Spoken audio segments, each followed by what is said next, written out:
сайлаушыларында осылай шыға береді. Халықты сен белсенділерді, ұлттың ерлерін сен тауыса алмайсың, Назарбаев. Қауіпсіздік кеңесінің бастығы Дулат Ағаділ үшін басыңмен жауап бересің. И және де бұрынғы саяси осы кімдерді, Заманбекті, Алтынбекті, и және де Батырхан Дәрімбетовті, Жаңаөзен құрбандары мысалы атқыздың. Сенен басқа кім оған приказ береді? 200-ді қой, халық біліп отыр барлығы.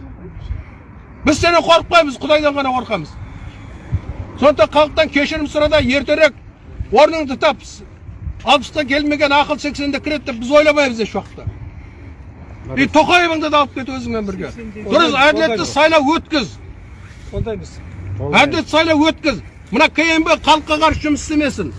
Ертең бәрін жауап бересіңдер. Біреуің де қалмай жауап бересіңдер. Әкімдегілер де, бәрі де. Біздің құқықтарымызды аяғымен таптап тұр. Конституциялық заңымызды өздері таптап тұр.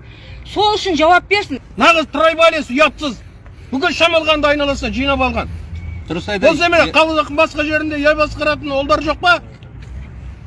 Кадрың мықты болса, қадырың мықты болады дейді. Ай бәрекелді. Сталин айтқан, кадр решает все деген. Парақорлық. Осы жаңа 2 премьер-министрің сотталды. 2 КМБ-ның республика бастығы сотталды. 100 әкім сотталды, 10 министр сотталды. Соның бәрін тағайындаған Назарбаев, сен қалай отырсың ұятсыз? Құдай несін бір теңге 60-ға бәрі қуып жібересің жұрттың. Өзі отырсын 80 келгенше.